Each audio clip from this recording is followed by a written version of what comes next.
Hello, I'm David Mello from the Fall River Public Library, and today I'm bringing you some stories all about spring.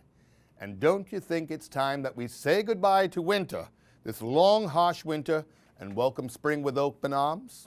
I certainly do. And so we'll celebrate with some stories. My first story is called Wake Up, It's Spring.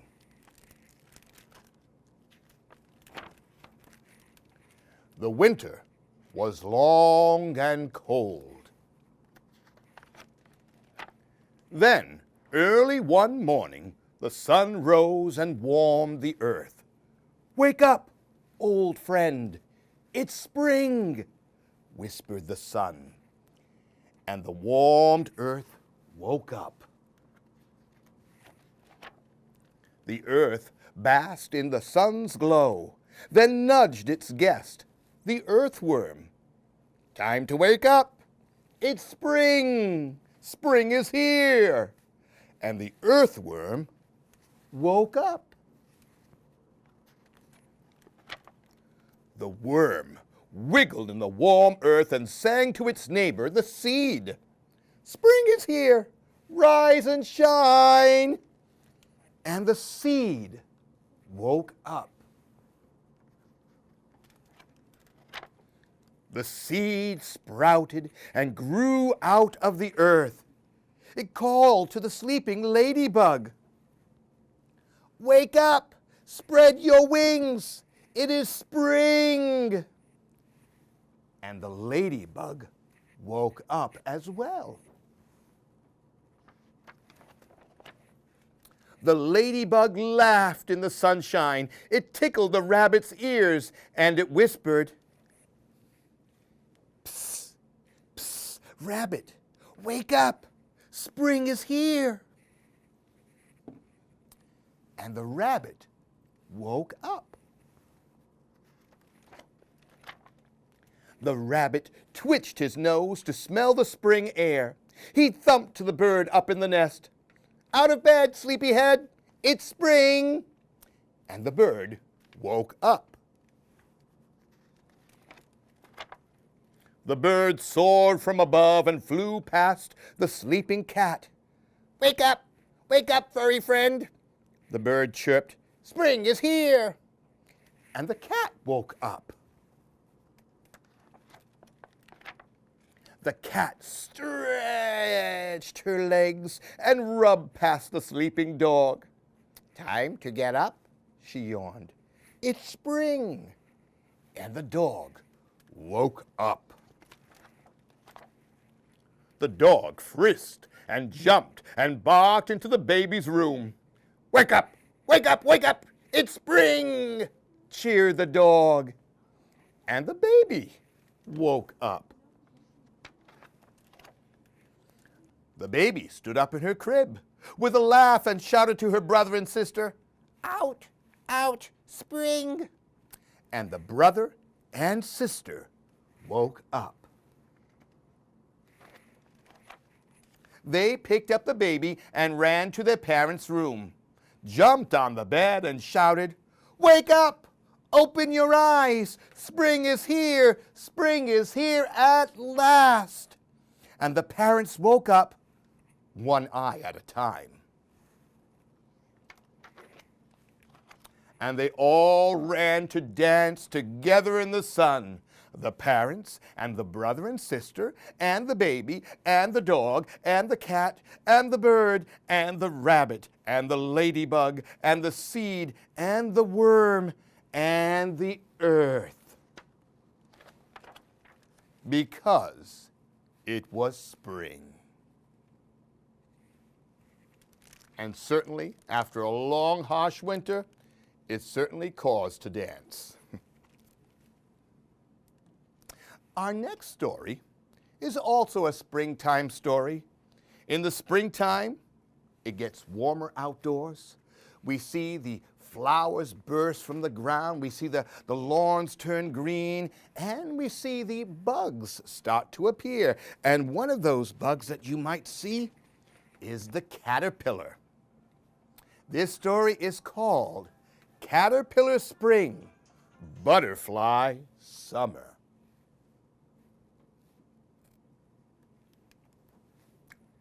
It's a caterpillar spring, a fiesta, a field day, a fling. A fine time for stepping out, a fine time for wiggling about.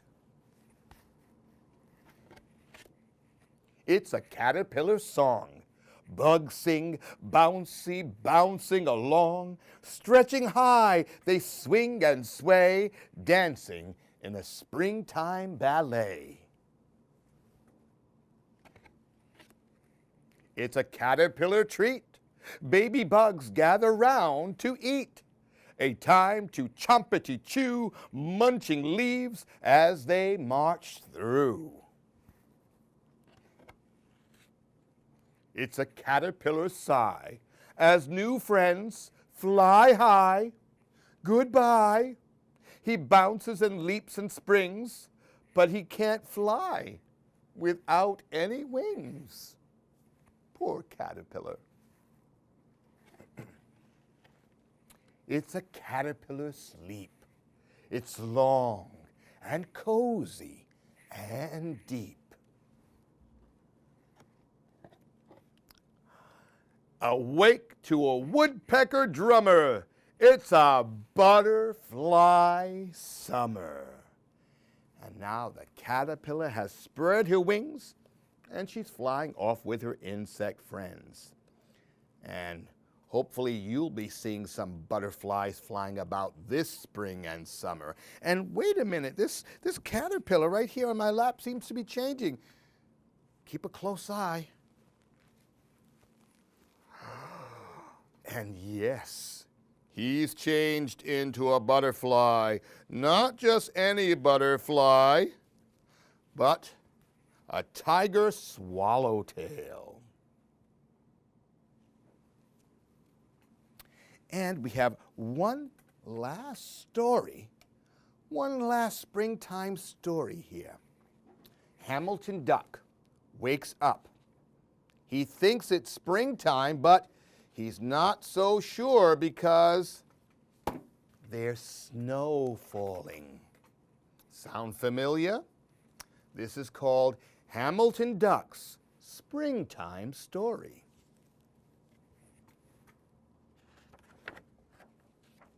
Early one morning, Hamilton Duck woke up. He heard a bird singing and singing. Spring is here, spring is here, spring is here, the bird sang. I shall go for a walk and enjoy the springtime, said Duck. Hamilton Duck saw his shadow in the sunshine. He smelled the spring flowers, and he picked up a bunch. Then he watched while Mr. and Mrs. Bondswallow came home from the south. Duck took a long swim in the duck pond. A mother duck was teaching her babies how to swim.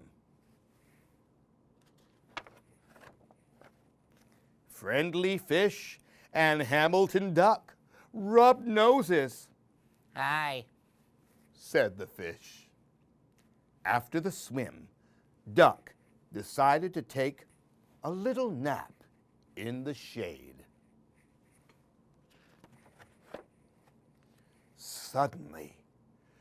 Suddenly, he woke up. The wind was blowing. Things were tickling his face. It looks like snow. How can that be? it's snowing, Said Duck. winter has come back. I'm in the middle of a snowstorm. I'll get chilly. I'll catch a cold. Sniffed Hamilton Duck. How nice this snow smells, thought the duck. And and it's pink. I'm in the middle of a pink snowstorm, which has a nice smell. What could be going on here? Suddenly, Hamilton Duck stopped.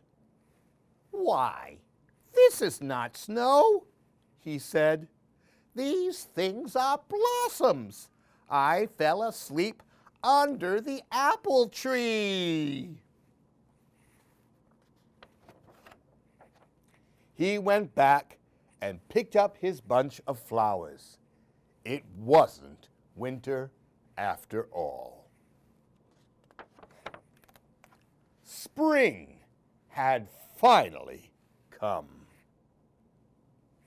And that's Hamilton Duck's springtime story.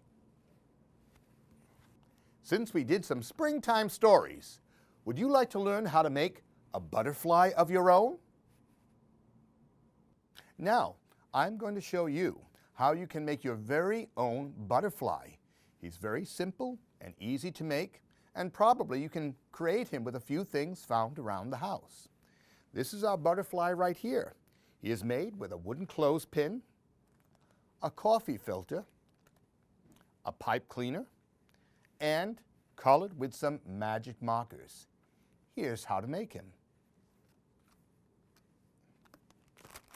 First of all, we take our coffee filter and lay it out nice and flat. And then choose your favorite colors. I'm going to choose some springtime colors here. I'm going to take my orange marker, and you can just go about on your coffee filter creating some fun designs. I choose to make some dots along the edges for our butterfly's wings. Some butterflies, after all, have some dots on them. I'll take this magenta marker and make some wiggly lines going in and out of our dots. I'll take some purple and make some more squiggly lines. It doesn't really matter how they appear on the filter because they all take a different look once they're scrunched up and put on the wings. And I'll take my yellow and we'll put some yellow into the mix. And don't really worry so much about how it looks, because the magic is when it gets stuck into the clothespin. And there's my wings. And right now, take your clothespin, put it in front of you, and then pinch the center of the coffee filter like so. Just like that. Looks almost like a bow tie. And then take those wings and put them right inside the clothespin like so. And here's the fun part, because right now you can kind of finagle those wings so that they look like a butterfly. Here we go. And just open up your wings, Mr. Butterfly. Like so. And then the last thing he's going to need is his antennae. And we'll wrap those right around the top. Give it a couple of good twists so he doesn't lose them. And then give them a nice curl at the top like so. And then maybe you can actually color in his body. I'll use a yellow. And we'll give him a couple of pink stripes going across. And here we have a clothespin coffee filter butterflies.